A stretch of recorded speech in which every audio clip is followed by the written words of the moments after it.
The first bullet punched through Chief Petty Officer Morgan Hayes' shoulder before anyone even heard the shot.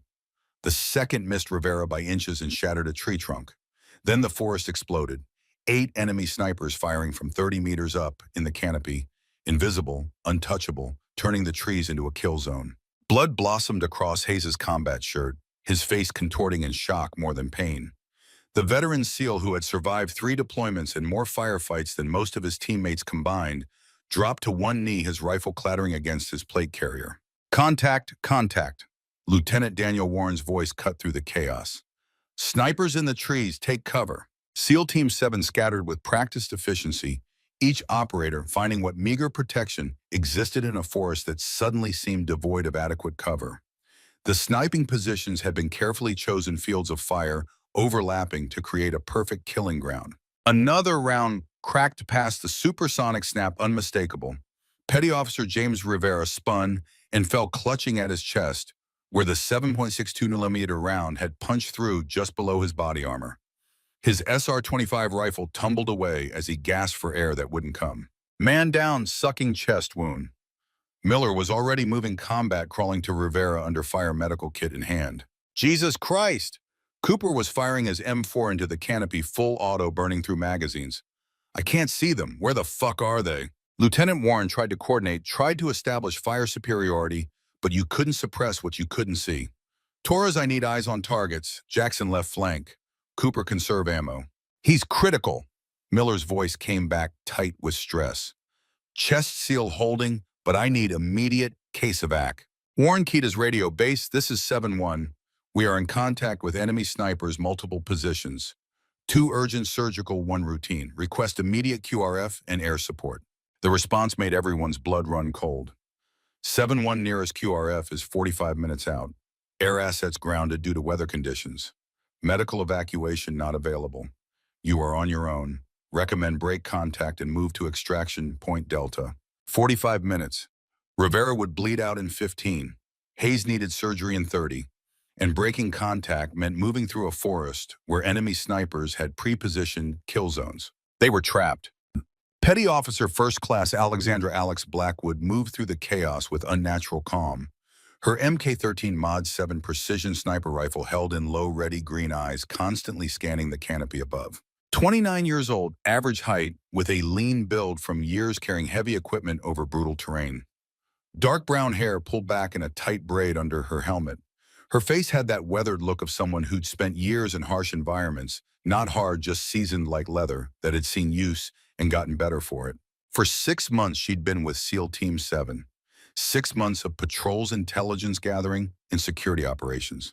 6 months without firing a single combat shot. 6 months of proving herself in 1,000 small ways, without ever revealing what she truly was. Now as she watched Miller working on Rivera, watched Hayes trying to apply pressure to his own wound, with hands growing unsteady from blood loss, watched Cooper and 3 other SEALs firing blindly into the canopy, wasting ammunition on targets they couldn't see.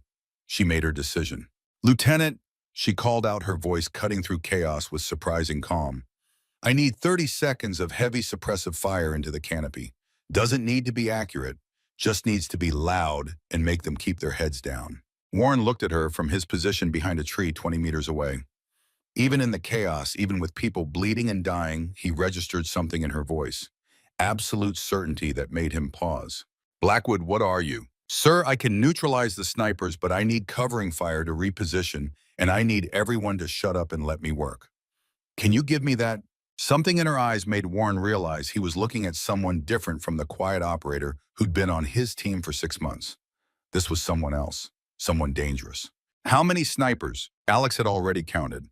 8 positions, all elevated, overlapping fields of fire. Professional setup. And you think you can take out 8 snipers? Disbelief colored his words. I know I can, sir. I just need you to trust me.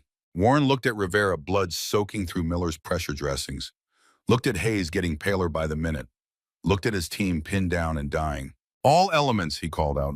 Suppressive fire into the canopy on my mark. Sustained for 30 seconds, then cease fire on my command. Blackwood's going to work. 3, 2, 1, mark. 6 SEALs opened up simultaneously, pouring automatic fire into the trees above. It wasn't aimed, they couldn't see targets, but it forced enemy snipers to take cover, to pause their shooting, to hunker down.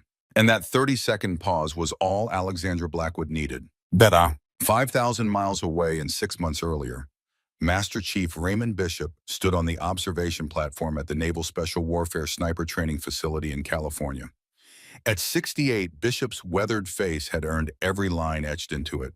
His silver hair was still kept in a military shortcut, and despite his age, his posture remained ramrod straight, the bearing of a man who had spent decades in uniform.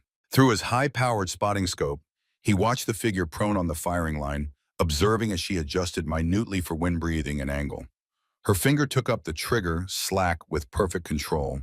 The rifle spoke, and half a second later, the target 800 meters downrange showed a perfect center hit. "That's 10 for 10, said Commander Wilson, checking his watch. "In under 2 minutes. I've never seen anything like it." "I have," Bishop said quietly. "Once." The figure on the firing line, Alexandra Blackwood, rose smoothly to her feet, clearing her weapon with practiced motions before approaching the observation platform. "How'd I do?" she asked, though she already knew. "You're wasting your talents here," Bishop said without preamble. "Regular SEAL teams don't utilize snipers to their full potential." "That's where you're wrong, Master Chief," Blackwood replied.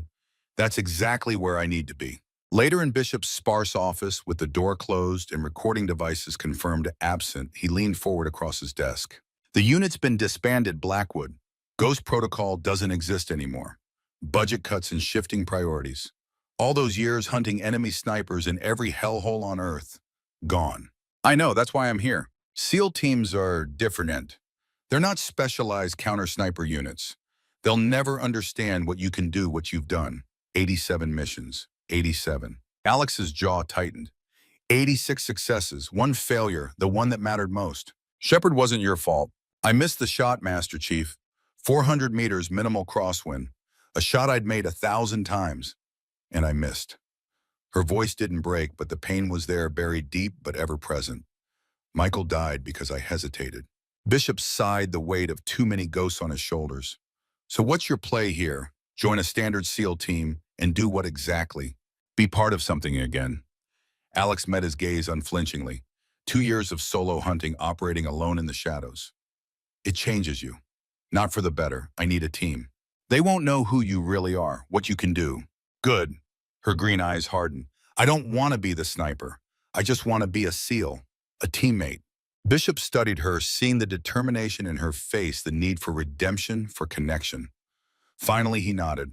"I'll make the call, but you're not going to any team. If you're doing this, you're going to the best.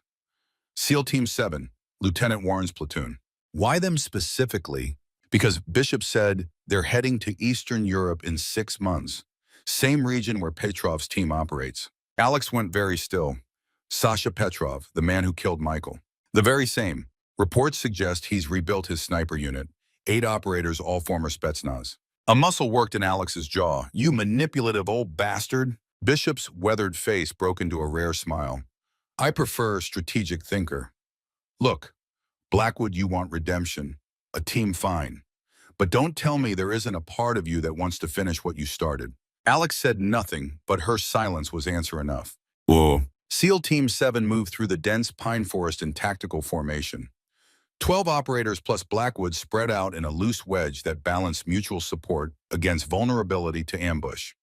Each SEAL carried roughly 80 pounds of gear, weapons, ammunition, body armor, communications, equipment, medical supplies. They moved with the practiced efficiency of professionals who'd done this hundreds of times, knew the rhythm, understood the dance. Lieutenant Daniel Warren led from the front, 32 combat veteran with 3 deployments and a Navy Cross he never mentioned.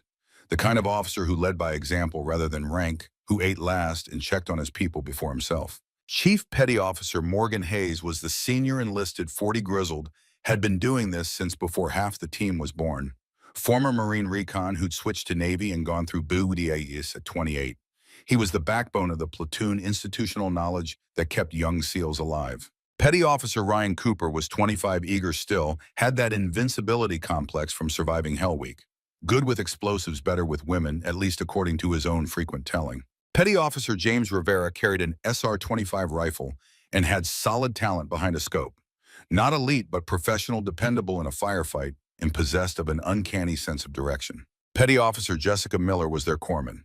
27 former Army medic who'd kept more people alive in worse conditions than most doctors in well-equipped hospitals. Steady hands, steady nerve, and a bedside manner that alternated between maternal comfort and drill instructor depending on what the patient needed. And then there was Blackwood, the quiet the one who watched and listened more than she spoke, the one who carried an MK-13 sniper rifle with Night Force ATACR 525 56mm f1 scope, but hadn't yet fired it in combat. The one who some of the younger SEALs whispered about when they thought she couldn't hear. Came from some classified unit, Cooper had said 3 months into her time with the team. But what good is a sniper who never takes the shot? Hayes had shut him down with a look. When it's time to shoot Cooper, pray to God she's as good as her qualification scores say she is. Now moving through the forest, Alex felt the weight of the MK-13 against her shoulder. Familiar, comforting in its way. Her eyes constantly scanned the canopy, looking for things the others didn't know to look for. The mission was straightforward: reconnaissance patrol, gather intelligence on enemy movement, document supply routes, return to base. Simple, routine, the kind they'd done 100 times before, which was exactly when everything went catastrophically wrong. "Hold up," Alex said suddenly, her voice low, but carrying to those nearest her. She knelt examining a tree trunk while the others paused. "What have you got, Blackwood?" Warren moved to her position. "Someone's been climbing these trees." She pointed to subtle marks on the bark. "Recently, multiple ascents." Cooper scoffed. "Could be animals. Plenty of critters climb trees. Not wearing combat boots, they don't." Alex indicated a small impression in the soft earth nearby, the distinctive tread pattern of military footwear, and not carrying heavy gear. Warren studied the sign, then looked up at the dense canopy 30 meters overhead, where afternoon sunlight barely penetrated. "How many?" "Can't tell." Alex scanned the surrounding trees, but they took care to conceal their movements.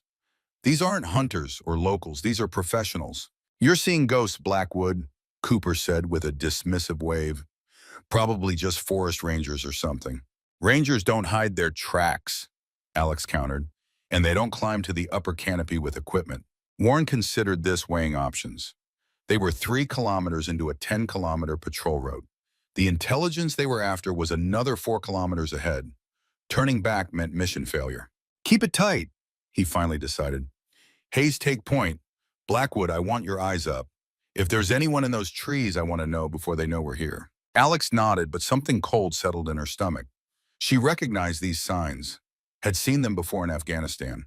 The subtle indicators of a professional sniper hide being established. The last time she'd seen such signs and failed to act decisively, Michael Shepard had died with a 7.62mm round through his throat. They moved forward, more cautious now. Alex kept her eyes on the canopy, looking for the telltale signs of sniper positions. Unnatural straight lines, disturbed foliage, shadow patterns that didn't match natural growth. 300 meters later, she saw it. A platform 35 meters up, carefully constructed from branches and camouflage netting. Nearly invisible unless you knew exactly what to look for. "Lieutenant," she whispered urgently, "we need to stop, now." "What is it?" Warren's voice was equally low. 2 o'clock, top of the big pine, 35 meters up. Sniper hide." Warren squinted upward, seeing nothing but branches and needles. "You sure?" "Positive. And if there's one, there are more." Warren reached for his radio to alert the team, but it was too late. The first round took Hayes in the shoulder. The second narrowly missed Rivera, and the forest exploded into chaos. Tum! Alex dropped behind a massive fallen pine, her mind processing the tactical situation with cold calculation. Enemy snipers, multiple positions, elevated 30-40 meters up, interlocking fields of fire, professional setup. She could hear Miller scrambling to reach Rivera, could see Hayes trying to staunch the blood flowing from his shoulder. Trapped, outgunned, no air support. QRF 45 minutes out. In the part of her mind still capable of irony, Alex recognized the situation. Almost identical to the ambush that had killed Michael Shepard. Except this time she wasn't a Ghost Protocol operative with a spotter. She was part of a SEAL team caught in a death trap. She had a choice to make. Continue as she had for 6 months, being just another SEAL concealing her specialized training and experience. Or reveal what she truly was, what she could do. The decision made itself when she heard Rivera's labored breathing, saw the growing pallor in Hayes' face. "Lieutenant," she called to Warren, "I need 30 seconds of covering fire." And then she was moving, repositioning to where a slight rise combined with a fallen tree created a natural shooting position with excellent elevation and concealment. The Mk-13 came up with movements so smooth that they looked choreographed. The rifle was a 300 Winchester Magnum, capable of accurate fire out to 100 meters under ideal conditions. These weren't ideal. Dense forest, multiple obstructions, elevated targets ranges, varying from 290 to 600 meters. But Alexandra Blackwood had made shots under worse. Much worse. As the suppressive fire from her teammates ceased, the forest went suddenly eerily quiet, except for the ringing of ears and labored breathing of wounded men. Alex controlled her breathing, letting her heart rate drop from the sprint, entering that state of focused calm that separated good snipers from exceptional ones. Her scope came up, and she began scanning the canopy with systematic precision, looking for signatures that gave away a sniper position even when they thought they were invisible. Most people looked for people. Alexandra Blackwood looked for anomalies, things that didn't belong. A straight line in a world of curves, a shadow falling wrong, foliage moving against the wind, the geometry of man-made objects against organic growth. There, 10 o'clock 38 meters up in a massive pine, a platform barely visible built from branches and camouflage netting. Professional construction almost impossible to spot from ground level. Almost. But Alex could see the edge of a boot. Just the heel, maybe 2 inches visible through a gap in foliage. 2 inches was enough. She calculated the shot in milliseconds. Range 340 meters horizontal, 38 meters vertical, giving actual distance of 342 meters along angle of fire. Wind minimal through trees, but she could see leaves moving at canopy level, maybe 3 bar from west. Temperature approximately 55 degrees room, humidity high, maybe 75%. The angle meant she needed to adjust point of aim lower than a level shot at the same range. Her scope's reticle settled on a point 6 inches below where she'd seen the boot, not on the boot itself. That was cover on where the body had to be based on the position of the boot. She was in that perfect moment between heartbeats. When body was still, when breathing had paused, when the world narrowed to the space between crosshairs and target, her finger took up trigger, slacked smoothly, steadily. No jerk, no flinch. She fired. The Mk-13 kicked against her shoulder with familiar force. Through her scope, she saw nothing for a moment, then saw a figure pitch forward from the concealed platform. The body tumbled through branches, crashing through foliage that had hidden him so perfectly, hitting the forest floor 38 meters below, with a sound that made everyone flinch. 1 down, 7 to go. But now the enemy knew someone was hunting them. The remaining snipers adjusted, going quiet, going still, becoming even more difficult to find. Alex was already moving, sliding backward and relocating 30 meters left. Never fire twice from the same position. Fundamental sniper doctrine drilled into her until it was reflex. Her new position was behind a cluster of large rocks, providing excellent cover while maintaining good fields of fire into the canopy. She settled in scope up, scanning with patient precision. The forest seemed empty, nothing moving, no targets visible. But Alex knew they were there. She'd counted 8 positions before shooting started, tracked muzzle flashes and impacts, built a mental map of where each enemy sniper had to be based on their fields of fire. Second target. 2 o'clock 42 meters up. She couldn't see him, but she could see where he had to be. A thick branch that could support a prone shooter with enough foliage for concealment, but gaps allowing him to shoot. She watched that position with absolute stillness, becoming part of the landscape, her camouflage form, blending with rocks and shadows. 30 seconds passed, 60, 90, then movement. Just a few inches, but the branch shifted slightly under redistributed weight. Someone up there shifting position, trying to get a better angle. Alex's scope was already on the spot. She watched, waited, saw a gap in the foliage open for just a second as branches moved. In that second, she fired. Through her scope, she saw the impact center mass exactly where it needed to be. The figure jerked, then fell tumbling through the canopy in that terrible slow-motion way falling bodies have. 2 down, 6 to go. The sound of Warren's voice on the radio barely registered. "Blackwood, what the hell? How are you finding them?" Alex didn't answer. Talking wasted time, wasted focus could give away her position. She let her rifle do the talking. Third target, a clock at 35 meters uprange, approximately 290 meters. This one was smart, hadn't fired since her first shot, hadn't moved, was using excellent camouflage and staying absolutely still. But Alex could see the scope glint, tiny, almost imperceptible, just a momentary flash as the enemy sniper moved his rifle and sunlight caught the objective lens. That tiny flash was a death sentence. Alex waited patient as stone. The enemy sniper shifted again just millimeters, but enough to create another glint. She fired. 3 down, 5 to go. The enemy was panicking now. She could tell by the way they were moving, faster, less careful, breaking the discipline that had made them so effective initially. Fear made people sloppy. Fear made them make mistakes. Alex was about to capitalize on every mistake they made. Fourth target, at the clock, 5 meters uprange, 380 meters.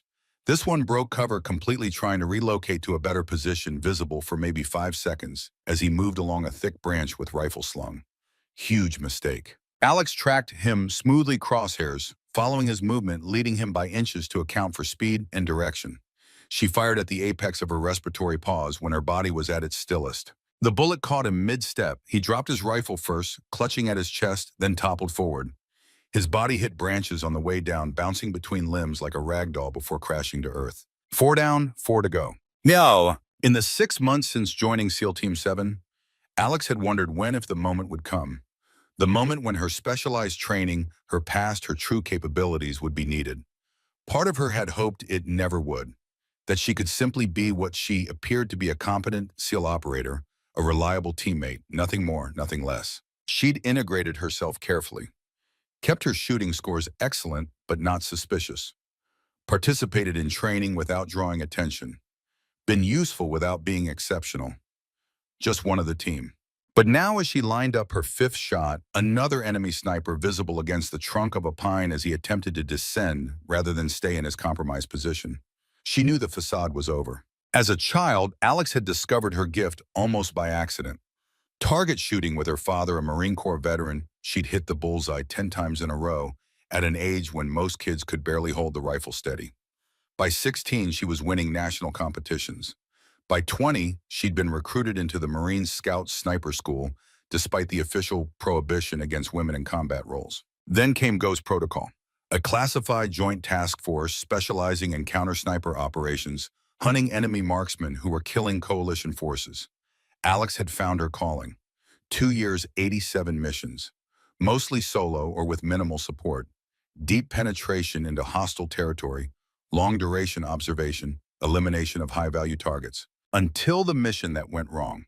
The mission where she'd tracked Sasha Petrov, the Russian sniper, responsible for 17 coalition deaths, to a valley in Afghanistan. She had him in her sights, a 400-meter shot well within her capabilities. But she'd hesitated, second-guessed the wind call, and the shot went wide. Petrov had immediately returned fire the round, catching Michael Shepard, her spotter, her mentor, her friend, in the throat. He died in her arms, blood bubbling from his lips as he tried to tell her something she'd never hear. After that, Ghost Protocol had changed. Or maybe she had. Solo missions became the norm. She developed a reputation, the Ghost, the operator, who appeared from nowhere, eliminated enemy snipers with surgical precision, then vanished. The perfect hunter, the perfect killer, and the loneliest person on Earth. Now, as she fired her 5th shot and watched another enemy sniper fall, Alex felt something she hadn't felt in years. Connection, purpose beyond the kill. She wasn't just eliminating targets. She was protecting her team, her people. 5th shot, 5th kill, 3 to go. Alex relocated again, moving to higher ground where a rocky outcrop gave her better elevation and sight lines. From here, she could see more of the canopy, had better angles into positions that would be hidden from ground level. 6th target, 9 o'clock, 32 meters up. This one had abandoned his position and was trying to climb down the tree trunk, moving as fast as he could while maintaining 3 points of contact. Bad tactics. In his rush to escape, he'd made himself visible against the tree bark. Alex caught him halfway down, about 15 meters up, completely exposed. The shot was almost too easy. Stationary target at 310 meters with no obstructions. She fired. 6 down, 2 to go. As she scanned for the remaining targets, something caught her eye, a flash of movement, something familiar about it. The way a rifle was brought to shoulder, the precise economy of motion. She froze. She knew that movement pattern, had studied it obsessively for months after Afghanistan, had watched every scrap of footage intelligence could provide. Sasha Petrov, the man who had killed Michael, the man whose shot had left the scar tissue still visible on Alex's left shoulder, the ghost she'd been hunting for 2 years. And now he was here, in this forest, hunting her team. This wasn't a random ambush. It was a trap, and SEAL Team 7 had walked right into it. Warren's voice crackled over the radio. Blackwood, we've got movement on the ground. 2 enemy personnel moving east approximately 450 meters out. Alex was already repositioning, moving to where she'd have line of sight on eastern approaches. She found position behind a fallen tree, dropped prone, scope up, and tracking. Found them. 2 figures in camouflage gear moving through the forest at a dead run, abandoning their elevated positions and trying to escape on foot. One was average height, moving with the distinctive gait of someone favoring an old injury. Petrov, range 520 meters through scattered vegetation. Difficult shot, but Alexandra Blackwood had made worse. She tracked him, calculated his speed, approximately 6 meters per second in rough terrain, led him by a full meter to account for time of flight, compensated for wind that was stronger at ground level than when shooting into the canopy. Fired. Petrov went down hard, tumbling forward with momentum, rifle skittering away across the forest floor. 7 down, 1 to go. The last runner, the 8th sniper, saw his companion drop, looked back in terror, then ran faster. But fear made him stupid. He was running in a straight line following an old game trail, not using cover. Fatal mistake. Alex tracked him, watched his pattern, calculated the intercept point. He was increasing range now, 580 meters, which put him near the edge of her effective range in these conditions. She compensated for increased distance for wind for angle as he moved slightly uphill. The math was complex, but she didn't think about it consciously anymore.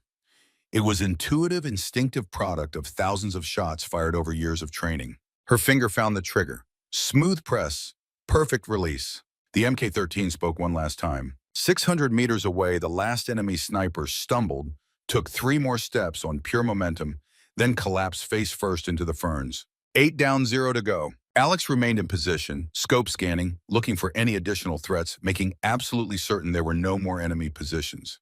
She stayed there for a full 3 minutes, watching, waiting, analyzing. Nothing. The forest was quiet except for sounds of Miller working on Rivera Hayes groaning as someone helped him with his wound, and the heavy breathing of SEALs who had just stared death in the face and lived. Only then did Alex key her radio. All targets neutralized. 8 enemy snipers confirmed down. Area is secure. Recommend we establish perimeter and treat wounded while we wait for QRF. Warren's response was immediate, but his voice had changed. There was something in it, a mix of respect and disbelief, and the kind of awe that came from watching someone do something that shouldn't be possible. Blackwood, Jesus Christ, did you just eliminate 8 snipers by yourself? Yes, sir. Total engagement time approximately 12 minutes from first shot to last. There was a long pause. Alex could imagine Warren trying to process what he just witnessed. All elements hold current positions. Establish security perimeter. Miller status on casualties. Miller's voice came back, still tight with stress, but more controlled now that the shooting had stopped.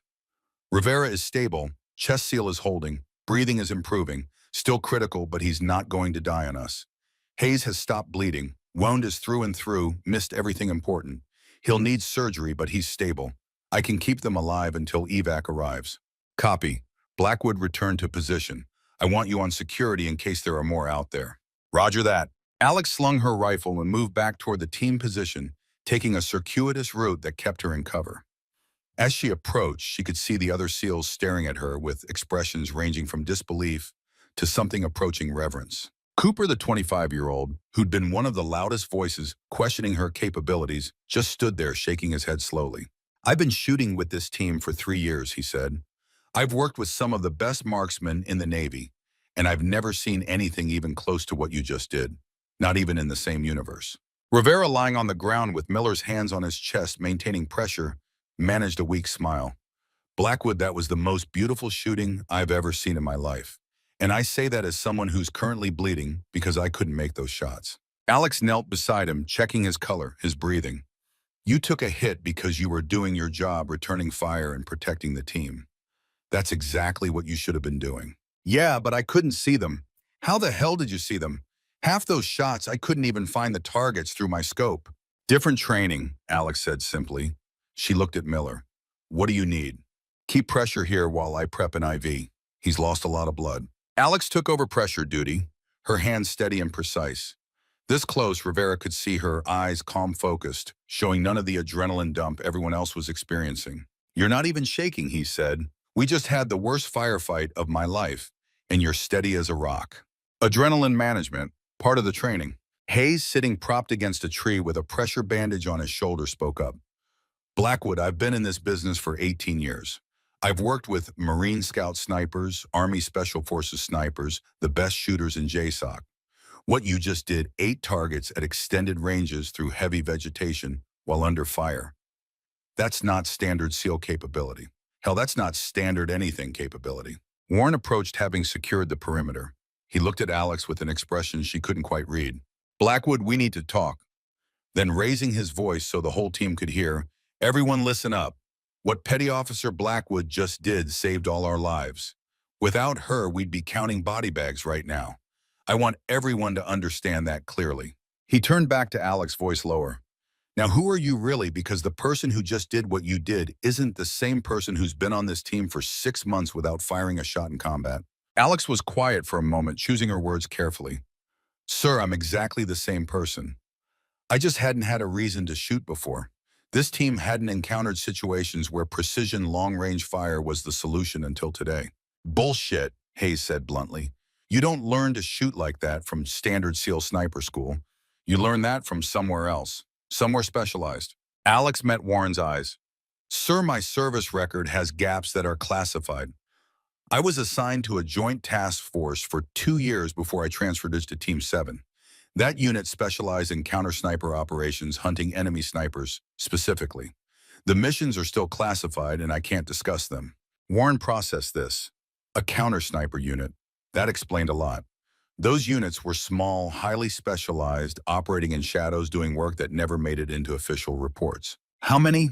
He asked quietly. Sir, how many enemy snipers did you eliminate during those 2 years? Alex was silent for a long moment. More than 8, sir. Significantly more than 8. The team absorbed this in silence. They'd been operating with someone who was essentially an elite sniper hunter, and they hadn't known it, hadn't even suspected. Why didn't you tell us? Cooper asked, not accusatory, just genuinely curious. Because it wasn't relevant, Alex said. I'm not here to be a one-trick pony. I'm here to be part of this team doing team operations. The fact that my previous assignment gave me a particular skill set is just coincidental. I'm here because I wanted to be part of a team again, not operating alone. Warren nodded slowly, understanding more than she'd said.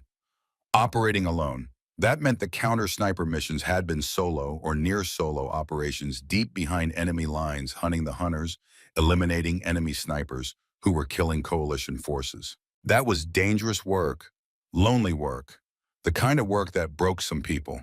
Miller finished treating Rivera and moved to check on Hayes. Alex watched her work, efficient and focused. Then she turned to look at the forest where somewhere out there Petrov's body lay cooling in the underbrush. She'd finally gotten him, finally avenged Michael. But as she looked at the faces of her teammates, people she'd come to care about, to respect, she realized something important. The kill hadn't been about revenge. It had been about protection, about keeping her team alive. Maybe that was the difference. Maybe that was why this felt different from all those solo missions with Ghost Protocol. She wasn't just eliminating a threat. She was saving people she cared about. Warren touched her shoulder, pulling her from her thoughts. When we get back to base, we're going to have a long conversation about your previous experience and how it can benefit this team going forward. But for now, I just want to say thank you. What you did today, there's not a person here who isn't alive because of you. Alex nodded, uncomfortable with the praise. Just doing my job, sir. Your job saved 12 lives. That's worth acknowledging. In the distance, they could hear the approaching thump of helicopter rotors. The QRF was finally arriving. Alex looked around at her teammates, battered, bloodied, but alive. All alive. For the first time since Michael Shepard had died in her arms, Alexandra Blackwood felt something like peace. The QRF helicopter descended into a small clearing 300 meters from where SEAL Team 7 had established their defensive position. Its rotors kicked up a storm of leaves and pine needles that downwashed, creating a temporary microclimate beneath the massive aircraft. 2 more Blackhawks followed, disgorging a dozen armed operators who immediately formed a defensive perimeter. Alexandra Blackwood watched from her overwatch position, Mk-13 rifle still at the ready. Even with the enemy snipers eliminated, she maintained vigilance. Experience had taught her that assumptions got people killed, especially the assumptions about safety. The medical evacuation team reached Rivera first. His condition had stabilized thanks to Miller's battlefield medicine, but he still needed urgent surgical care. They transferred him onto a collapsible stretcher with practiced efficiency, connecting him to portable monitoring equipment as they moved. Hayes could walk with assistance, his arm immobilized in a sling. The bullet had passed clean through his shoulder without hitting bone or major blood vessels. Lucky considering the skill of the shooters who targeted them. Warren approached this QRF commander, a naval special warfare officer Alex didn't recognize.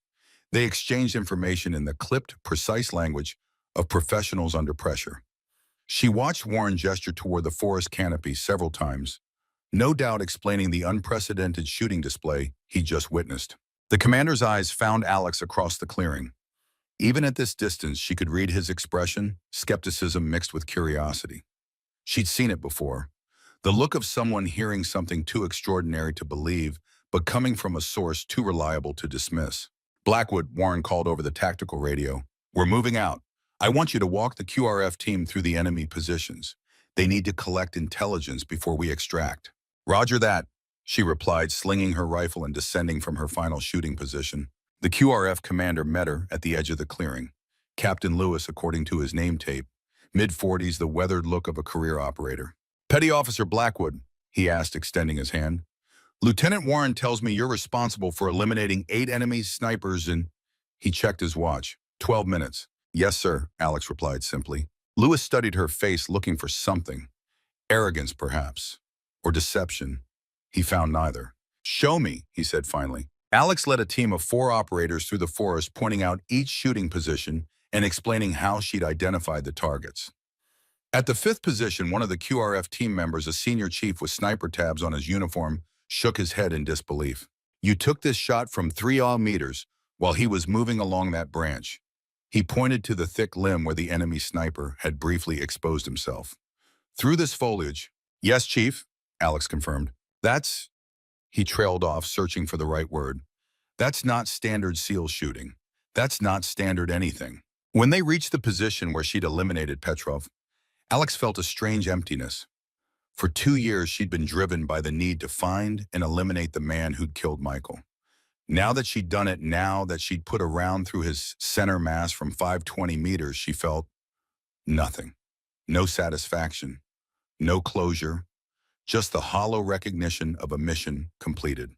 The QRF operators found Petrov's body where it had fallen. They secured his weapon, a Russian-made Ursus T-5000 sniper rifle with custom modifications, and began searching him for intelligence. Blackwood, one called, "You should see this." Alex approached as the operator held up a folded piece of paper recovered from Petrov's pocket. On it was her name. Her real name, not the call sign she'd used in Ghost Protocol. Along with it were details about SEAL Team 7's patrol route, timing, and composition.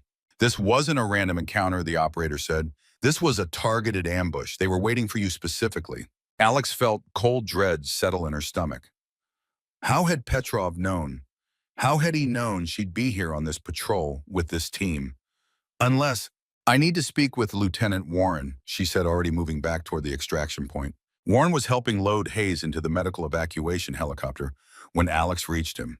His face showed the strain of the day, the near loss of his team, the revelation about Blackwood's true capabilities, the aftermath of intense combat.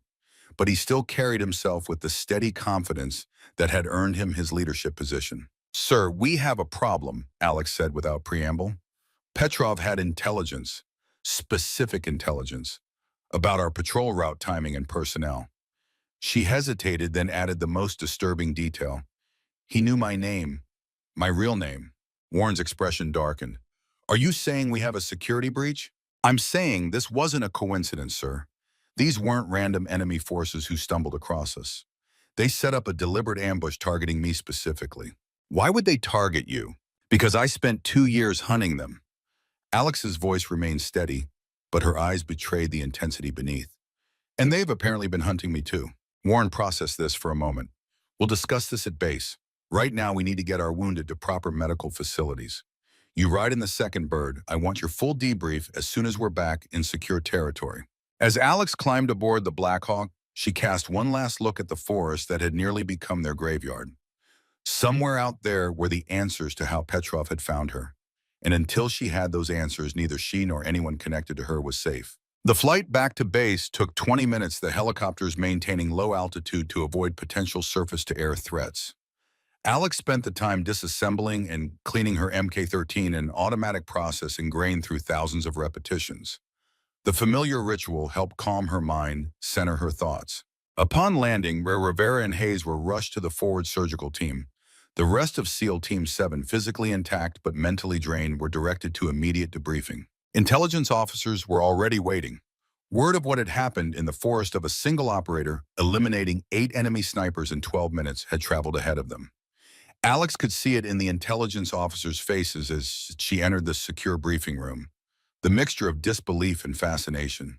For the next 4 hours, Alex walked them through every detail of the engagement, each target acquisition, each shot calculation, each kill confirmation. She drew diagrams, explained her methodologies, answered questions about techniques that most of the men present had never seen employed outside of theoretical training. "So you're saying you could see these targets despite the dense foliage?" Major Richards, the lead intelligence officer, asked skeptically. "I could see indicators of their positions," Alex corrected.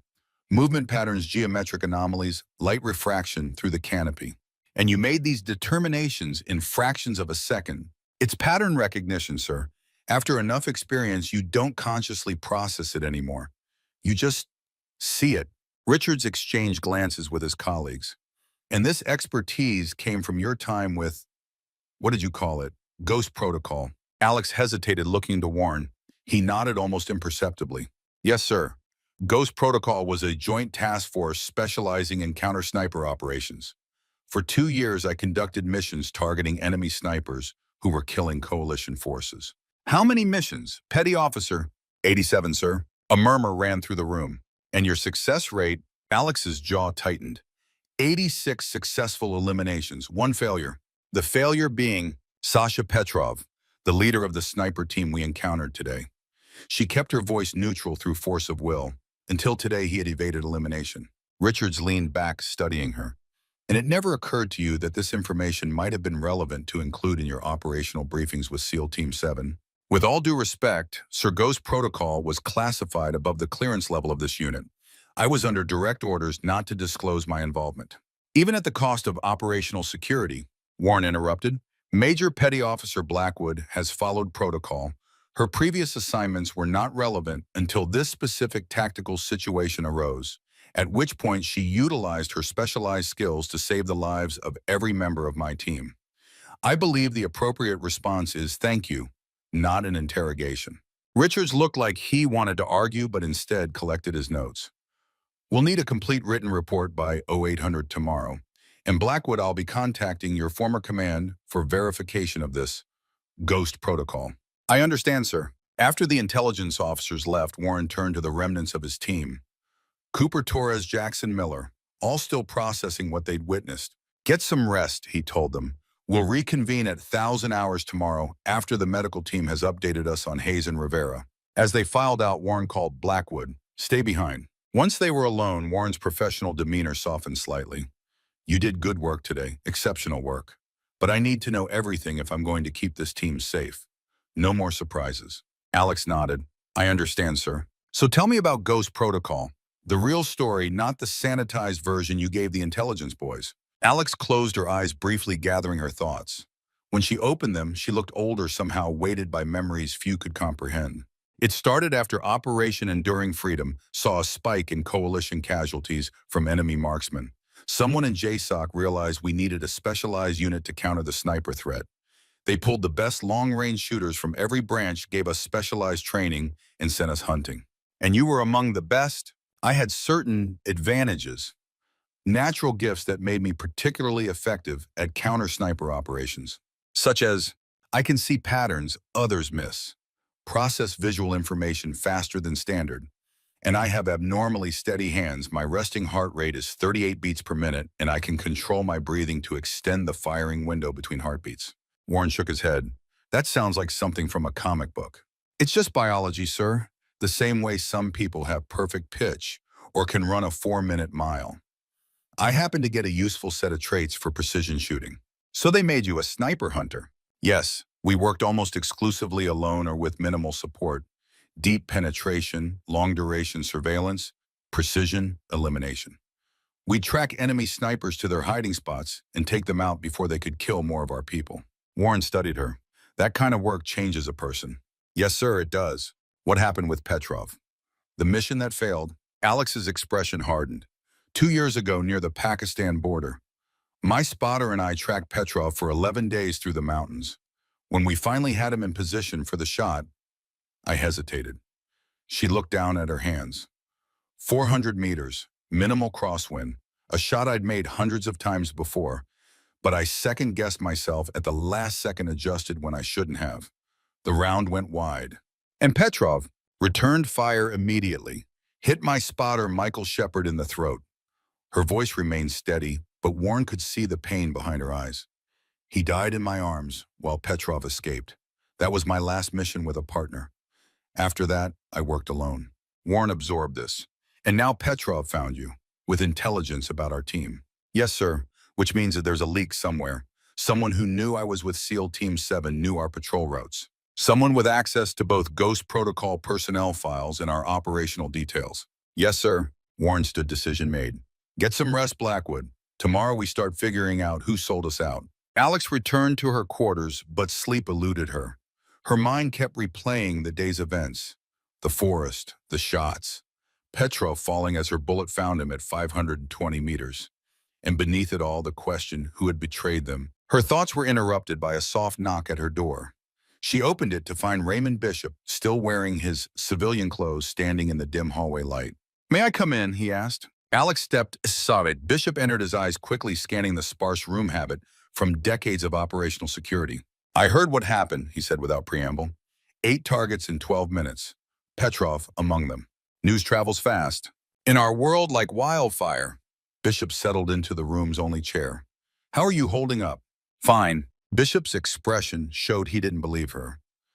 You finally got him. The man who killed Michael. Yes. And what? Did it fix anything? Bishop asked quietly. Alex turned away, unable to meet his gaze. No, Michael's still dead. I still failed him. He wouldn't see it that way. He'd be proud of you. For what? Waiting 2 years to make the shot I should have made the first time. For saving your team today. For not letting what happened with Michael destroy you completely. Bishop leaned forward. I've seen what this work does to people, Alex. Most don't last 5 missions, let alone 87. The fact that you're still functioning, still human, that's a victory. Alex remained silent. There's something else you should know, Bishop said after a moment. Petrov's team wasn't operating independently. They were contracted. By whom? That's the million-dollar question. Intelligence is still parsing through the equipment you recovered, but preliminary analysis suggests Russian private military contractors with connections to their intelligence apparatus. What would Russian intelligence want with a SEAL reconnaissance patrol? Maybe nothing. Maybe they were after you specifically. Alex considered this. Because of what I did with Ghost Protocol eliminating their assets. Possibly. Or because of what you might know. Bishop stood, his knee cracking audibly, a reminder of his age despite his still formidable physique. The unit wasn't just about eliminating enemy snipers, Alex. Some of the missions had intelligence-gathering components. You saw things, recovered information. Nothing worth this level of response. Are you sure about that? Think back. 87 missions over 2 years. Was there anything unusual? Anything that stood out? Alex started to shake her head, then paused. A memory surfaced, a mission in the Caucasus Mountains 8 months before Michael's death. They'd eliminated their primary target, but in the aftermath, while securing the area, she discovered a laptop. Standard protocol was to recover any intelligence materials, so she'd brought it back despite it not being part of their original mission parameters. There was one operation, she said slowly. Northern Georgia near the Russian border. We found a laptop in the target's possession. I turned it over to intelligence when we got back to base. Do you know what was on it? No, it wasn't relevant to our mission. We were focused on eliminating the sniper threat. Bishop nodded. I'll make some inquiries. In the meantime, watch your back. If Petrov found you once, others might too. After Bishop left, Alex lay on her bunk, staring at the ceiling. Sleep was a lost cause. Her mind raced with possibilities, with questions, with the nagging suspicion that there was more to this than a simple ambush. Dawn found her at the base's shooting range, the MK-13 a familiar weight against her shoulder. She fired methodically each round, finding its mark with unerring precision. The repetitive action helped quiet her thoughts, focus her mind. Impressive, a voice said from behind her. Alex turned to find Cooper watching from the sideline. The young SEAL had the puffy-eyed look of someone who hadn't slept well. Thanks, she replied, clearing her weapon before setting it down. Couldn't sleep, he asked. Not really. Cooper stepped closer. I owe you an apology. I've been less than welcoming since you joined the team. You had no reason to think I was anything special. That's just it, Cooper said, frustration evident in his voice. I should have. The way you move, the way you observe, the way you're always scanning, always aware. All the signs were there. I just didn't want to see them. Why not? Cooper looked away. Pride, I guess. I was supposed to be the team's rising star. Then you showed up and everyone Hayes warned they all saw something in you that they didn't see in me. It's not a competition, Cooper. Everything's a competition in our world. He met her gaze. But yesterday, what you did out there, I've never seen anything like it. Never even heard of anything like it. 8 targets, 12 minutes through dense foliage at ranges out to 600 meters. He shook his head in disbelief. How long did it take you to get that good? I've been shooting since I was 7. My father was a Marine sniper. He taught me the basics. The rest is just time and practice. And natural talent, Cooper added. Some things can't be taught. Alex shrugged. Maybe, but most of it is discipline and repetition. Anyone can learn to shoot well. Few are willing to put in the thousands of hours it takes to shoot exceptionally. Would you? Cooper hesitated. Would you be willing to show me some of your techniques, not the classified stuff, just the shooting fundamentals? Alex studied him, seeing past the bravado to the genuine desire to improve. Sure, when we get some downtime. Cooper nodded, some of the tension leaving his shoulders. Thanks, and seriously, thank you for yesterday. If you hadn't been there. He trailed off, not needing to finish the thought. As Cooper left, Alex reflected on how quickly things had changed. 24 hours ago, she'd been just another team member, her specialized skills hidden behind a facade of normalcy. Now everyone knew what she could do, what she had done.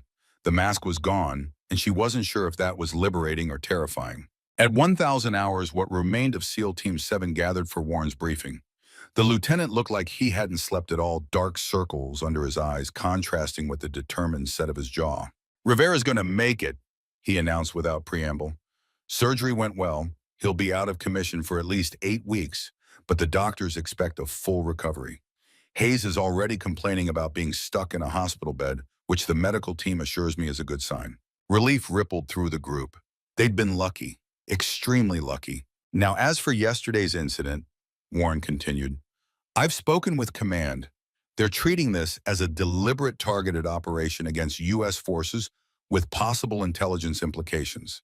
As of now, our deployment status is unchanged, but our operational parameters have been modified. He activated a display screen showing a map of the region. Intelligence analysis of the equipment recovered from the enemy sniper team suggests they were contracted by Russian-backed separatists operating in this area. He indicated a section along the border.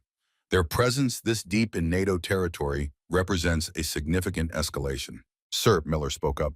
Are we certain they were after the team? Or could they have been specifically targeting Blackwood because of her previous operations? Warren glanced at Alex. That possibility is being investigated. Either way, it represents a security breach that we need to identify and neutralize. Which brings me to our next steps. He switched the display to show a complex organizational chart. Command has authorized a counterintelligence operation to identify the source of the leak. We'll be working with NSA and CIA assets to trace the intelligence Petrov had on our team and Petty Officer Blackwood's identity. And in the meantime, sir, Torres asked, are we standing down? No, we're continuing operations with modified protocols. No fixed patterns, random route selection, and enhanced communication security. Warren's gaze swept the room. Until we know who compromised us, we assume all standard channels are vulnerable. Alex felt the weight of the team's eyes on her.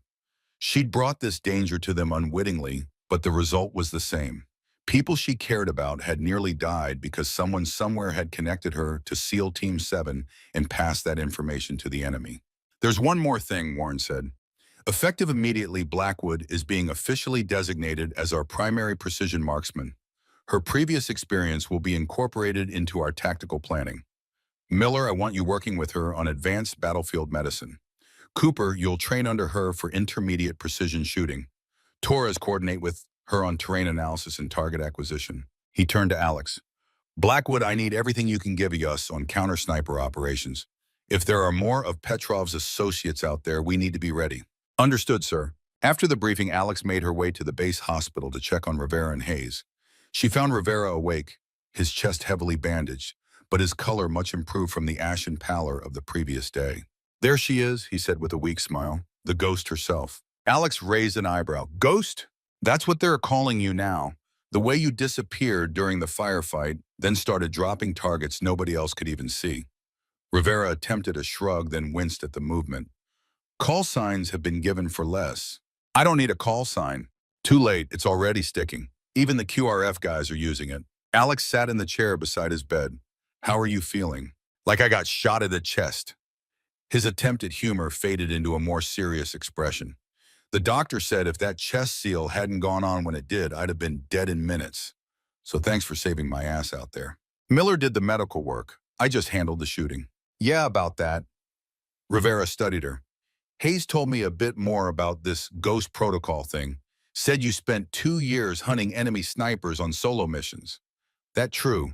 Yes. Must have been lonely. Alex hadn't expected that response. Most people focused on the danger, the technical challenges, the kill count. Not the solitude. It was, she admitted. That's why I transferred to a team. I needed to be around people again. Rivera nodded as if that made perfect sense. Well, I'm glad you found us, even if it did nearly get us all killed. He smiled to show he was joking, then grew serious again. Warren says someone leaked intelligence about you. That this Petrov guy knew exactly who and where you'd be. That's what it looks like. Any ideas who? Alex shook her head. Access to both Ghost Protocol personnel files and SEAL Team 7 operational details narrows it down, but it's still a considerable list. Someone high up then, or someone with excellent hacking skills. Rivera considered this. Either way, they're still out there. And if they gave up your identity once, they could do it again, Alex finished. I know. So what's the plan? Find them before they can cause any more damage. And how exactly do you plan to do that? Alex stood. By using what I'm good at, hunting. As she left the hospital, Alex's phone vibrated with a text message. Unknown number, but the content made the sender clear. Meet me at the old observation post. 1600. Come alone. B. Bishop. The old observation post was their code for a specific location, a disused communications relay station on the edge of the base that had been largely forgotten during recent modernization efforts. It offered privacy without the suspicion that would come from leaving the secure perimeter. At precisely 1600 hours, Alex arrived at the abandoned relay station. The small concrete structure was partially overgrown with vegetation, its purpose obscured by years of neglect. Perfect for a clandestine meeting. Bishop was already inside, standing beside a folding table he'd apparently brought with him. On it lay a laptop, several folders, and what looked like signal analysis equipment. Thanks for coming, he said, gesturing her inside. Sorry for the cloak and dagger, but I'm not sure who we can trust right now. What have you found? Alex asked, getting straight to the point. The laptop you recovered in Georgia. I tracked down the intelligence officer who processed it, an old friend who owed me a favor. He remembered it because of what they found inside. Bishop opened one of the folders, revealing a series of photographs. The device contained communications between Russian military intelligence and a network of deep cover assets across NATO command structures. Alex studied the images. Sleeper agents, more sophisticated than that. These weren't ideological plans from the Cold War era. These were modern intelligence assets, blackmailed officials, compromised military officers, bribed contractors. A complete shadow network with tentacles reaching into every level of NATO operations. And someone in that network knew about Ghost Protocol, knew about me. Bishop nodded grimly. After you brought in that laptop, a task force was quietly assembled to identify and neutralize these infiltrators. They've been working for nearly 3 years, making careful progress to avoid tipping off the entire network. But something changed. Yes. Bishop pulled up an encrypted file on the laptop. 3 weeks ago, there was a security breach at Fort Meade. Nothing major, a low-level systems intrusion that was quickly contained. But in that brief window, someone accessed personnel files related to Ghost Protocol operators, including me, including your current assignment with SEAL Team 7. Bishop's weathered face was grim. Someone on the inside helped Petrov find you, Alex. Someone with access to both the Ghost Protocol files and your current deployment details. Have they identified the source? Not yet. The intrusion was sophisticated, multiple proxy servers bounced signals. Professional work. Alex processed this. So I'm still a target. Potentially, but you're also bait. She raised an eyebrow. Explain. Whoever arranged for Petrov to ambush your team expected everyone to die out there. They didn't count on your exceptional abilities. Now they know their operation failed, and they know that you're aware someone betrayed you. Bishop leaned forward. People who've been compromised tend to make mistakes when their plans go awry. They get nervous, sloppy. You want to use me to flush them out. With your agreement, yes. Command is setting up a counterintelligence operation. They'll feed controlled information through suspected channels, see where it leads. And in the meantime, I'm walking around with a target on my back. You'll have protection, your team for starters. Warren's been briefed on the general situation. Alex considered the implications. If I'm bait, then everyone around me is at risk too. That's why we're having this conversation privately. You need all the information to make your own decision. If you want out, if you want to be extracted to a secure location until this is resolved, that option is available. Alex almost laughed and missed the chance to find the person who nearly got my team killed. Not a chance. Bishop studied her, a hint of pride in his eyes. I told him you'd say that. So what's next? You continue operations with your team. Act normal but stay vigilant. We'll be monitoring communications, looking for any unusual patterns or transmissions. When we identify a probable leak source, we'll feed them specific information, a falsified operation plan that would put you in a vulnerable position. And when they take the bait, we'll be waiting, and this time we'll be the ones setting the ambush. As Alex left the meeting with Bishop, the weight of what she'd learned pressed down on her. Someone had betrayed her team. Someone with high-level access had compromised their security, put them in mortal danger. And until that person was identified, the threat remained. But for the first time since Michael's death, she felt a sense of purpose beyond mere survival or redemption. This wasn't just about avenging the past anymore. It was about protecting her team, her new family, from those who would harm them. She thought about Cooper's request for training, about Rivera recovering in his hospital bed, about Hayes with his bandaged shoulder, about Warren carrying the burden of command while facing an invisible threat, about Miller, whose steady hands had kept Rivera alive. These were her people now, and she would do whatever was necessary to keep them safe, even if it meant becoming bait in a trap designed to catch a traitor. The next 3 days passed in a blur of preparation. SEAL Team 7 operated on heightened alert, adjusting to new security protocols while incorporating Alex's specialized knowledge into their tactical planning. In the morning, she conducted training sessions with Cooper and Torres, teaching them the fundamentals of counter-sniper operations. In the afternoon, she worked with Warren and intelligence officers, helping construct the trap for whoever had betrayed them. Through it all, Alex felt a strange sense of release. For 6 months, she'd hidden what she was, maintained the facade of being just another operator. Now that her teammates knew the truth, knew about Ghost Protocol, about her extraordinary abilities, about her past, she no longer had to pretend to be less than she was. On the 4th morning after the ambush, Alex found herself on the shooting range with Cooper. The young SEAL had proven to be an eager student, absorbing her teachings with a voracious appetite for knowledge. Breathe, she instructed, as Cooper prepared to take his shot. Half exhale, then hold. Find the space between your heartbeats. Cooper adjusted his position behind the SR-25, his body relaxed but stable. The range markers showed 800 meters, well beyond standard qualification distance. I can't feel the pause between heartbeats, he muttered. You don't need to feel it, just know it's there. Trust your body's rhythm. Cooper took a slow breath, exhaled halfway, and gently squeezed the trigger. The rifle cracked. Through her spotting scope, Alex watched the round impact 2 inches left of center mass on the human-shaped target. Better, she said. Much better. You're still anticipating the recoil slightly. Let the shot surprise you. Cooper nodded, reacquiring his sight picture. This is insane, you know. Most guys train for years to shoot at these distances effectively. You're teaching me to do it in days. I'm not teaching you to do what I do, Alex corrected. I'm teaching you the fundamentals. The rest comes with time and practice. Still, Hayes says what you did in that forest, 8 targets, 12 minutes. It shouldn't have been possible. Alex adjusted the settings on her spotting scope. Lots of things seem impossible until someone does them.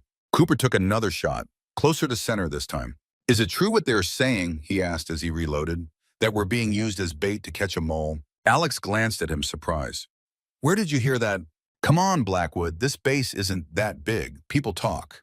especially when a team comes in after eliminating 8 enemy snipers, then suddenly changes all its operational procedures. It's not the team that's bait, Alex said quietly. It's me. Cooper lowered his rifle, turning to face her. You. The ambush was targeted. They knew exactly who I was, what my background was. They knew our patrol route, timing, everything. Someone leaked classified intelligence about Ghost Protocol and my current assignment. And you're okay with being the cheese in this mousetrap? Alex shrugged. Better than waiting for them to try again. Next time we might not be so lucky. Cooper processed this, his youthful face uncharacteristically serious. What can I do to help? Keep training, be ready, and watch my back when the time comes. He nodded, a silent promise passing between them. Then he turned back to his rifle, setting up for another shot. Alex watched him, surprised by the protective instinct she felt. 3 days ago, Cooper had been just another teammate. Now he felt like something more, like family. That afternoon, Warren called a briefing. The team gathered in the secure room, joined by Bishop and a woman Alex didn't recognize. Dark suit, severe expression, the unmistakable bearing of intelligence community leadership. This is Deputy Director Claire Reynolds, CIA Special Activities Division, Warren introduced. She's overseeing the counterintelligence operation. Reynolds nodded to the group. Thank you for your cooperation in this sensitive matter. What I'm about to share is classified at the highest levels. She activated the room's display, showing a complex network diagram. For the past 3 years, we've been working to identify and neutralize a network of Russian assets embedded within NATO command structures. This network was first discovered through intelligence recovered during a Ghost Protocol operation in Georgia. Alex felt Bishop's eyes on her. The laptop, the one she'd recovered during what had seemed like a routine counter-sniper mission. Our efforts have been largely successful, Reynolds continued. We've identified and neutralized approximately 70% of the network. However, our recent progress has forced their hand. They've become more aggressive, targeting specific individuals who pose threats to their operations. Individuals like Blackwood, Warren said. Reynolds nodded. Precisely. Petty Officer Blackwood's counter-sniper operations during her time with Ghost Protocol eliminated several high-value assets. And her recovery of the laptop in Georgia initiated our entire counterintelligence operation. She represents both a symbolic and practical threat to their network. So they sent Petrov after her, Torres observed. Yes, Sasha Petrov was contracted specifically to eliminate Blackwood, and by extension, your entire team. They couldn't afford to leave witnesses. Alex processed this. The laptop I recovered, what exactly was on it? Reynolds hesitated, glancing at Bishop, who nodded slightly. A complete operational database for what the Russians call Program Chimera, a deep cover intelligence network designed to infiltrate NATO command structures at every level. Names, contact protocols, blackmail materials, financial transactions, everything needed to run a sophisticated network of compromised assets. And I just happened to stumble across this? Alex asked skeptically. No, Bishop interjected. The laptop belonged to Anton Kozlov, the sniper you were sent to eliminate. What intelligence didn't know at the time was that Kozlov wasn't just a sniper. He was also a handler for several Chimera assets in that region. When you eliminated him and recovered his equipment, you inadvertently compromised their entire Eastern European network. Alex remembered the mission, a standard elimination operation against a sniper who'd killed 3 American advisors. Nothing about it had seemed unusual or particularly significant. For the past 3 years, Reynolds continued, we've been quietly identifying and neutralizing these assets, but recent indicators suggest the Russians know we're onto them. They've accelerated their timetable, becoming more aggressive in eliminating perceived threats. Like sending Petrov after Blackwood, Warren said. Exactly. But Petrov's failure has created an opportunity. The remaining network leadership doesn't know exactly what happened in that forest, only that their operation failed and Petrov hasn't reported back. They'll be looking for confirmation, trying to determine if Blackwood is still alive and what we know about their network. And that's where our trap comes in, Bishop added. Reynolds nodded. We've prepared a false operational plan, one that indicates SEAL Team 7 will be conducting a low-profile reconnaissance mission 3 days from now, with limited support in a remote area near the Lithuanian border. With me as the obvious target, Alex concluded. Yes, we'll feed this information through channels we suspect have been compromised. If our suspicions are correct, the enemy will attempt another ambush operation. And we'll be ready for them, Warren said, his voice hard. Precisely. But there's one more layer to this operation. Reynolds activated another display showing a series of signal intercepts. We believe the mole, the person who leaked Blackwood's identity and your patrol route, will attempt to verify the information through their own channels before passing it along. When they do, we'll be monitoring every electronic communication in and out of this base. We'll catch them in the act. So the plan has to appear legitimate, Hayes observed from his seat. The chief petty officer had been released from medical care that morning, his arms still in a sling but otherwise cleared for limited duty. Real enough that the mole believes it and passes it along. Correct, Reynolds confirmed, which means your team needs to make all standard preparations for such a mission. Equipment checks, terrain, familiarization, the works. Everything must look authentic. Warren turned to his team. You heard the deputy director. As far as anyone outside this room is concerned, we're preparing for a standard reconnaissance operation 3 days from now. I want visible preparations but maintain operational security on the details. As the briefing concluded, Alex approached Bishop. You knew, she said quietly. When you arranged for me to join SEAL Team 7, you knew about this network. Bishop's weathered face revealed nothing. I knew they were hunting ghost protocol operators. 3 had already died in accidents before I reached out to you. So you used me as bait. I put you with the best team I could find, knowing they'd have your back when the time came. Bishop met her gaze unflinchingly. I didn't know exactly when or how the enemy would move against you, but I knew they eventually would. Better to have you surrounded by operators I trust than alone. Alex wanted to be angry, but she understood the cold calculus of intelligence work. Sometimes people were pieces on a chessboard moved to draw out an enemy or protect a more valuable asset. Did you know about Petrov, that he was still active?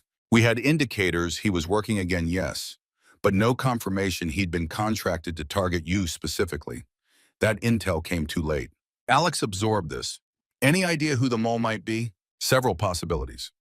The circle of people with access to both Ghost Protocol personnel files and SEAL Team 7 operational details is small but not small enough. Could be someone at JSOC, Naval Special Warfare Command, or the intelligence community. Someone highly placed then. Yes, which makes this all the more dangerous. Bishop put his hand on her shoulder, a rare gesture of affection from the stoic old warrior. Watch yourself, Alex, and trust your team. Warren's a good man, he won't let you down. The next 2 days were a carefully choreographed performance. SEAL Team 7 made visible preparations for their upcoming mission. Cleaning weapons, studying maps of the operational area, conducting communications checks. All standard procedure for a reconnaissance patrol, all designed to convince any watching eyes that the mission was genuine. In the evening before the supposed mission, Alex sat alone in the base's small chapel.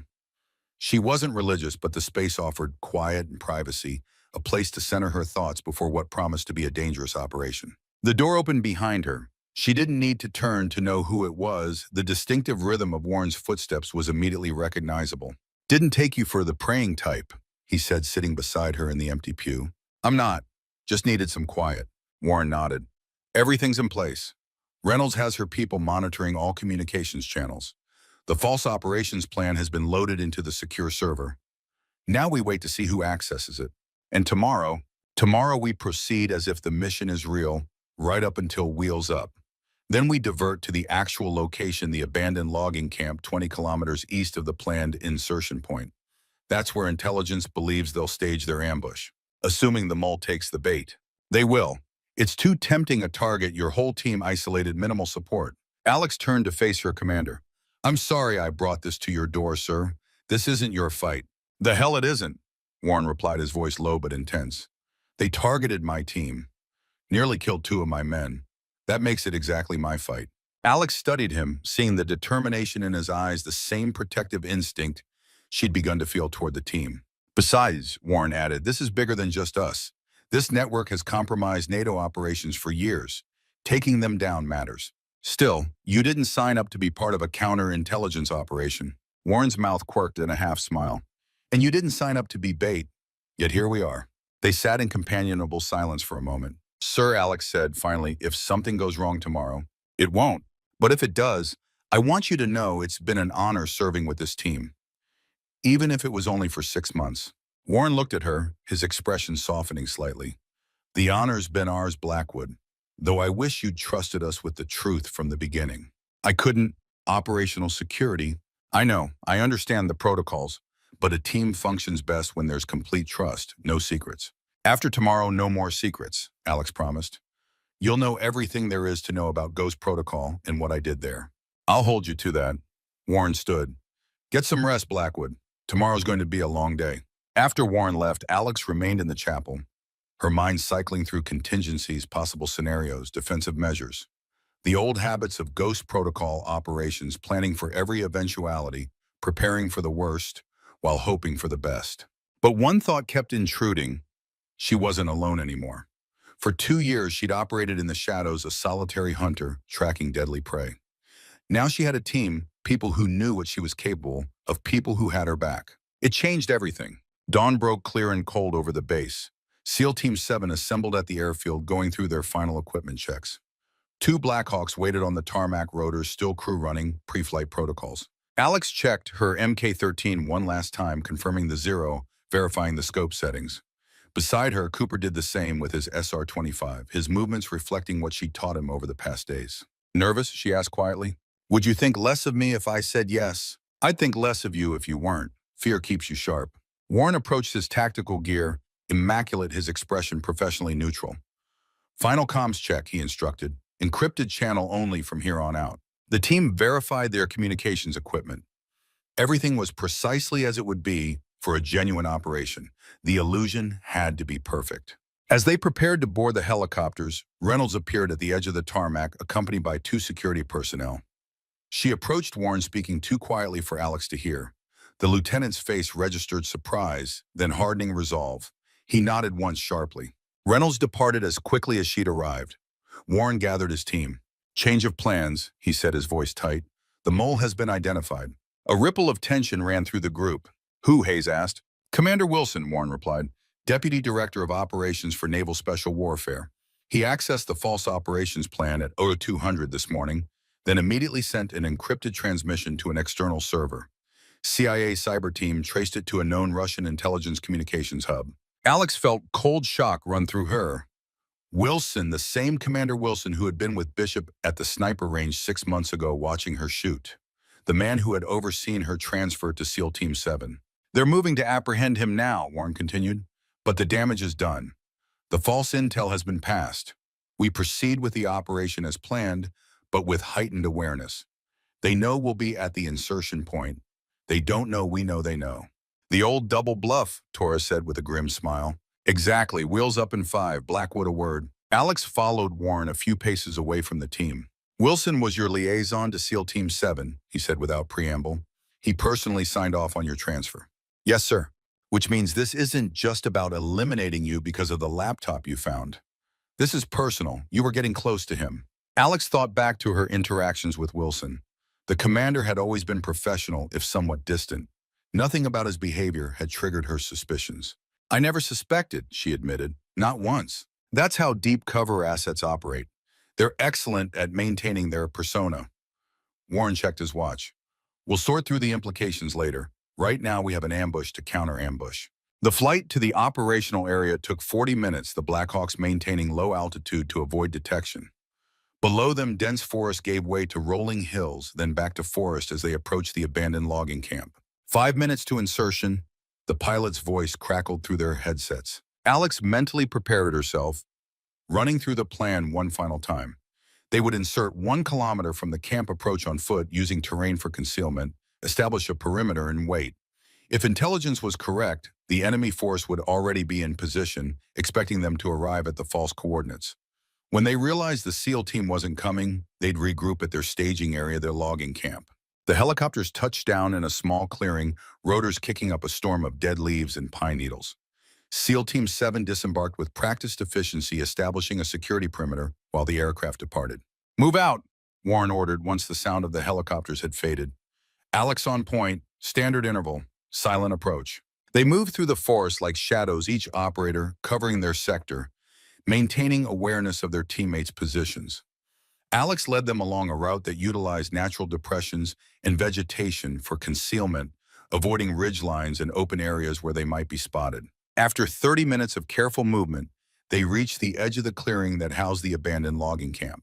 The facility consisted of several dilapidated buildings, rusting equipment, and a large central yard now overgrown with weeds. Warren signaled for them to hold position while he surveyed the area through his binoculars. 3 vehicles at the north end, he reported quietly. 1 communications setup visible in the main building. Minimal movement. I count 4, maybe 5 personnel.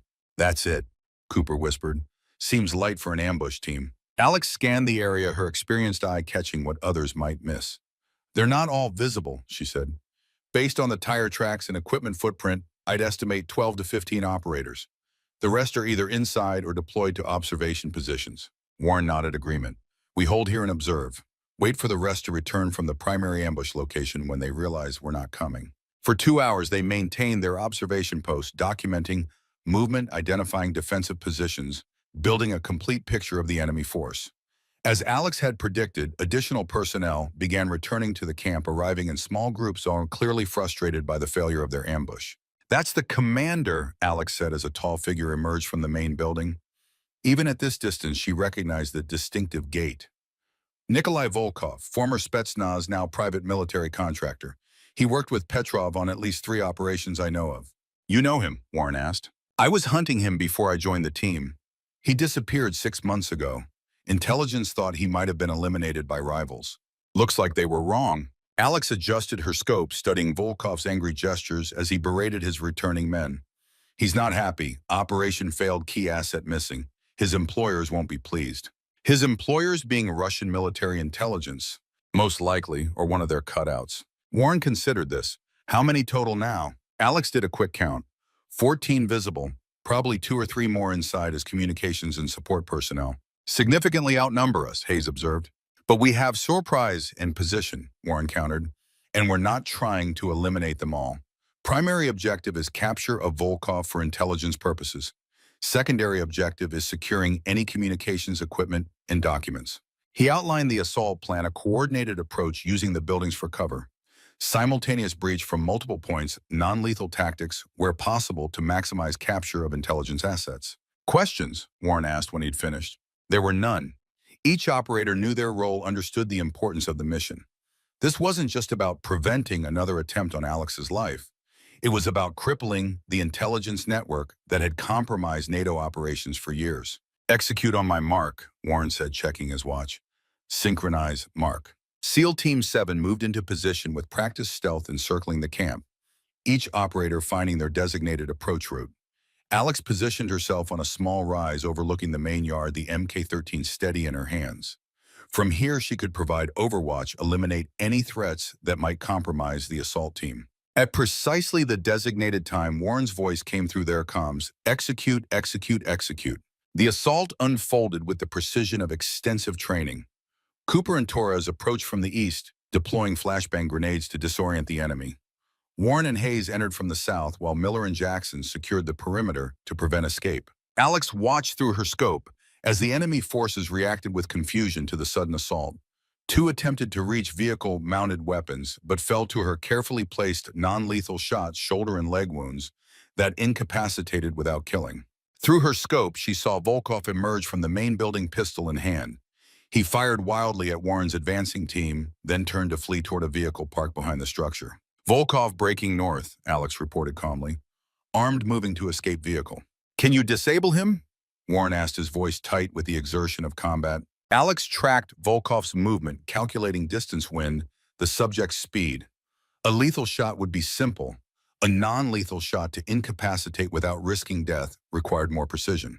Affirmative, she replied, then squeezed the trigger. The round caught Volkov in the right thigh, shattering his femur, but missing the femoral artery. He collapsed with a scream audible even at this distance, his pistol skittering away across the gravel. Within minutes, the assault was complete. 11 enemy operators captured, 3 wounded, including Volkov. Only 2 had managed to escape into the surrounding forest. Alex maintained her overwatch position until Warren gave the all-clear, then moved down to join the team at the camp. Inside the main building, they discovered a sophisticated communications setup and multiple laptops, a treasure trove of intelligence that would help dismantle what remained of the Chimera network. Volkov sat propped against a wall, his leg bandaged, his face contorted with pain and rage. When he saw Alex approach, recognition flashed in his eyes. The ghost, he spat in heavily accented English. Petrov said you were good. He didn't say you were this good. Petrov underestimated me, Alex replied coolly. So did you. It doesn't matter. Cut off one head, two more grow in its place. Others will come for you. Let them come, Alex said. I'll be waiting. The extraction team arrived 30 minutes later, two Blackhawks and a medical evacuation helicopter. As the prisoners were loaded aboard, Reynolds appeared stepping from one of the aircraft with a team of intelligence specialists who immediately began securing the captured equipment and documents. Well done, she told Warren. Initial assessment suggests we've captured significant intelligence on the remaining Chimera network. This may be the break we needed. And Commander Wilson, Warren asked. In custody, already talking, trying to make a deal. Reynolds glanced at Alex. Turns out he was recruited 5 years ago. Russians had compromising material on him. Gambling debts, inappropriate relationships. The usual weaknesses. He was the one who suggested me for Ghost Protocol, Alex said quietly. He knew what I could do, had seen my shooting scores. Yes, he's admitted that part of his assignment was identifying exceptional operators who might pose threats to Russian intelligence operations. He flagged you early on your shooting abilities, made you a potential counter to their sniper teams. So he had me assigned to the very unit that would put me in their crosshairs. Reynolds nodded grimly. The perfect setup. Either you'd fail and die in the field or succeed and become such a threat they'd have to eliminate you directly. When you started recovering intelligence like the Kozlov laptop, your fate was sealed. And my transfer to SEAL Team 7, also his recommendation. He knew you'd requested a team assignment, saw an opportunity to place you in a predictable operational pattern that would make you easier to target. Alex absorbed this, the cold calculation behind decisions that had shaped the last 3 years of her life. She'd been a pawn in a game she hadn't even known was being played. Warren put his hand on her shoulder. It's over now, he said quietly. Wilson's finished. Volkov's captured. The network is compromised. Alex nodded but knew it wasn't truly over. Intelligence games never ended. They just evolved into new forms with new players. But for now, at least she'd survived. Her team had survived. That was victory enough. As they boarded the extraction helicopter, Alex looked back at the logging camp one last time. Another battlefield, another mission, another step in the endless shadow war that defined her existence. But this time she wasn't alone. This time she had people who knew what she was, what she could do, and accepted her anyway. It felt strangely like coming home. 3 weeks later, Alex stood at the edge of the base shooting range, watching Cooper instruct Torres on the finer points of long-distance shooting. The young SEAL had absorbed her teachings with remarkable speed, his natural talent enhanced by her specialized knowledge. Now he was passing those skills to others, the knowledge spreading through the team like ripples in a pond. He's good, Hayes said, coming to stand beside her. The chief's arm was out of its sling now, though he still favored it slightly. Not as good as you, but good. He will be with time, Alex replied. He has the gift. Hayes studied her.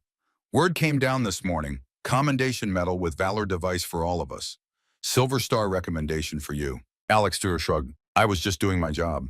Your job saved all our lives. Then helped take down a Russian intelligence network that had compromised NATO operations for years. That's worth acknowledging, Blackwood. She didn't respond, uncomfortable as always with praise or recognition. Hayes seemed to understand, changing the subject. Warren says we're cleared to resume normal operations next week. Intelligence assessment is that the remaining Chimera network is in disarray, focused on damage control rather than offensive operations. They'll regroup eventually, Alex said. That's what intelligence networks do. Adapt, evolve, rebuild. And we'll be ready when they do. Hayes clapped her shoulder with his good arm. The ghost in her team has a nice ring to it, doesn't it? Despite herself, Alex smiled. I still don't need a call sign. Too late, Blackwood. It's already stuck. The whole command structure is using it now. As Hayes walked away, Alex turned to see Warren approaching. The lieutenant looked more relaxed than she'd seen him in weeks, the burden of command temporarily lightened, now that the immediate threat had passed. Bishop's looking for you, he said without preamble. Says he has a proposition. What kind of proposition? Wouldn't tell me, said it was for your ears only. Warren studied her. You're not thinking of leaving the team, are you? The question surprised her. No, why would I? Because now that everyone knows what you can do, the offers will start coming. Special operations units, intelligence agencies, they'll all want the ghost on their roster. Alex considered this. I'm where I need to be, she said finally. For the first time in a long time, I'm exactly where I need to be. Warren nodded, satisfaction evident in his expression. Good, because I'd hate to have to train another sniper to your standards. As the lieutenant walked away, Alex felt a profound sense of peace settle over her. For 2 years after Michael's death, she'd operated alone, a ghost drifting through the shadows of a world few ever saw. She'd been effective lethal, precisely the weapon Ghost Protocol had designed her to be. But weapons existed in isolation. People needed connection, needed to belong. Looking across the base, she could see her team, Cooper and Torres at the range, Hayes supervising equipment maintenance, Miller inventorying medical supplies, Warren conferring with operations staff. Ordinary people doing extraordinary work bound together by shared purpose and mutual trust. Her people, her team. For the first time since Michael Shepard had died in her arms, Alexandra Blackwood felt something more powerful than the cold satisfaction of a successful mission or the fleeting relief of surviving another day. She felt like she was part of something larger than herself. She felt like she was home. And that, more than any commendation or medal, was the true reward for 8 targets eliminated in 12 minutes on that fateful day in the forest. Not the kills themselves, but what they had revealed, not just her exceptional abilities, but her humanity, her need for connection, her capacity to care. In the distance, Bishop appeared walking toward her with purposeful strides. Whatever proposition he had, whatever new mission or challenge awaited, she would face it not as the ghost, the solitary hunter of the shadows, but as Alex Blackwood's SEAL Team 7's precision marksman. The lone wolf had found her pack, and no force on earth would separate them again.